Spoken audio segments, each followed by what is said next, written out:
बढ़ती जनसंख्या पर रोक लगाना है। भारत को अब विकसित राष्ट्र बनाना है। जन जन का नारा है, जनसंख्या नियंत्रण अपनाना है।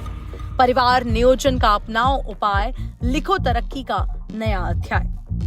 नमस्कार, आप सुन रहे हैं जागरण पॉडकास्ट का खबरनामा स्पेशल।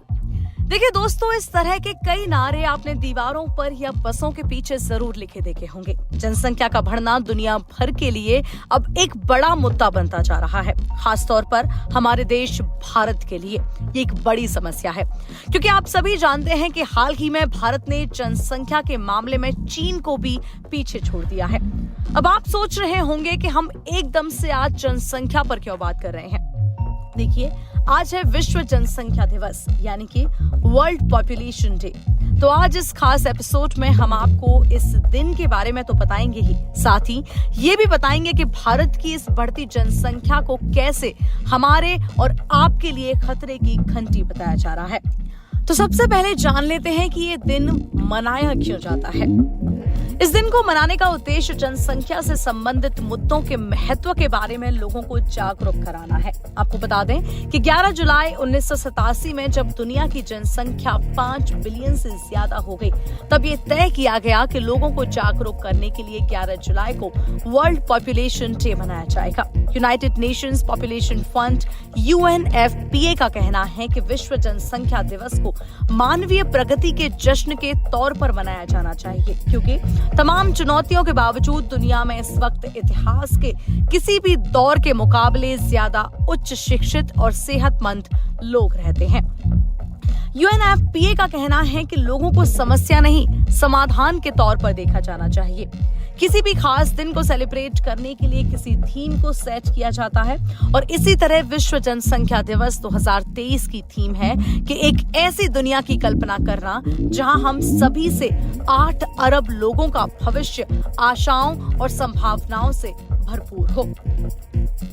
हर साल 11 जुलाई को जनसंख्या कंट्रोल करने के उपायों पर चर्चा की जाती है। इतना ही नहीं, जनसंख्या बढ़ने के कारण कई चीजों को लेकर दिक्कत भी हो रही है। यूनाइटेड नेशंस पॉपुलेशन फंड की the state of world population report 2023 के अनुसार भारत 29 लाख की आबादी के अंतर से चीन को पछाड़कर दुनिया में सर्वाधिक आबादी वाला देश बन चुका है। भारत की जनसंख्या की बात करें तो कुल मिलाकर 142.86 करोड़ यानी कि 1.428 अरब तक पहुंच गई है। ऐसा हम नहीं बल्कि रिपोर्ट्स का कहना है। लगातार बढ़ती जनसंख्या की वजह से सबसे बड़ी चुनौती प्राकृतिक संसाधनों पर बढ़ता दबाव है। इन प्राकृतिक संसाधनों में जमीन, पानी, जंगल और खनिज शामिल हैं। जनसंख्या के बढ़ने की वजह से इन संसाधनों का जरूरत से ज्यादा इस्तेमाल होता है और नतीजतन एग्रीकल्चरल प्रोडक्टिविटी और पानी की कमी के साथ पर्यावरण में गिरावट होने की संभावना बढ़ जाती है। इसके अलावा बेसिक इंफ्रास्ट्रक्चर्स भी एक बड़ा फैक्टर है। बढ़ती आबादी के कारण आवास, परिवहन, स्वास्थ्य और शिक्षण सुविधाएं से जुड़े बेसिक इंफ्रास्ट्रक्चर को बढ़ाने की भी जरूरत बढ़ जाती है। एक बहुत बड़ी आबादी की जरूरतों को पूरा करना एक मुश्किल काम बन जाता है और आबादी का एक बड़ा हिस्सा बदहाल हालत में जीने के लिए मजबूर हो सकता है और हो भी रहा है। एक बड़ी आबादी की वजह से काम करने की क्षमता रखने वाले लोगों की एक बड़ी संख्या भी खड़ी हो जाती है, और इस बड़ी संख्या को रोजगार उपलब्ध करवाना एक बड़ी चुनौती के तौर पर उभरता है। आज की तारीख में भी भारत में बेरोजगारी एक बड़ी समस्या है। लगातार बढ़ रही जनसंख्या की वजह से ये समस्या भविष्य में एक विकराल रूप ले सकती है। रोजगार की कमी आर्थिक असमानता और गरीबी को बढ़ाने का काम कर सकते हैं, जिससे सामाजिक अशांति फैल सकती है। एक और बड़ा फैक्टर है एजुकेशन एंड स्किल डेवलपमेंट। एक बड़ी आबादी को शिक्षित और कुशल बनाना चुनौतीपूर्ण भी हो सकता है, क्योंकि समय के साथ जितने लोगों को शिक्षित और कुशल बनाने की जरूरत होगी, उतनी क्षमता यानी कि एजुकेशनल इंस्टीट्यूट्स के पास शायद नहीं होगी। इसका सीधा परिणाम ये हो सकता है कि बहुत से लोग को अच्छी एजुकेशन नहीं मिल पाएगी, यानी कि शिक्षा, और बहुत से लोगों के पास जो स्किल्स होंगी वो जॉब प्रेफरेंस के लिए फिट नहीं होंगी। बढ़ती जनसंख्या की वजह से गरीबी रेखा के नीचे रहने वाले लोगों की संख्या बढ़ सकती है। साथ ही आमदनी की असमानता भी बढ़ने का खतरा है। एक बड़ी चुनौती गरीबी कम करने की कोशिशों को समाज के सभी वर्गों तक पहुंचाने की भी होगी। कुल मिलाकर लोगों के जीवन स्तर, स्वास्थ्य और शिक्षा तक उनकी पहुंच में गहरी असमानताएं पैदा हो सकती हैं।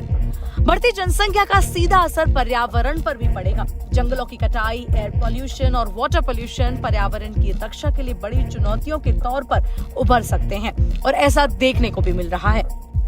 भारत की बढ़ती जनसंख्या के मद्देनजर सरकारों के लिए ऐसी नीतियां और योजनाएं बनाना और मुश्किल हो जाएगा जो ये सुनिश्चित करें कि संसाधनों का वितरण बराबरी से हो और सोशल और इकोनॉमिक इनइक्वालिटी को दूर किया जा सके। बढ़ती जनसंख्या से जुड़ी एक बड़ी चिंता ये जताई जाती है कि इससे कई किस्म की सामाजिक चुनौतियां सामने आ सकती हैं। एक बड़ी आबादी भीड़ भाड़ को तो बढ़ाएगी ही, साथ ही शहरीकरण को भी बढ़ावा देगी, जिसकी वजह से अपराधों में बढ़ोतरी आ सकती है और कानून व्यवस्था कायम रखना मुश्किल हो सकता है।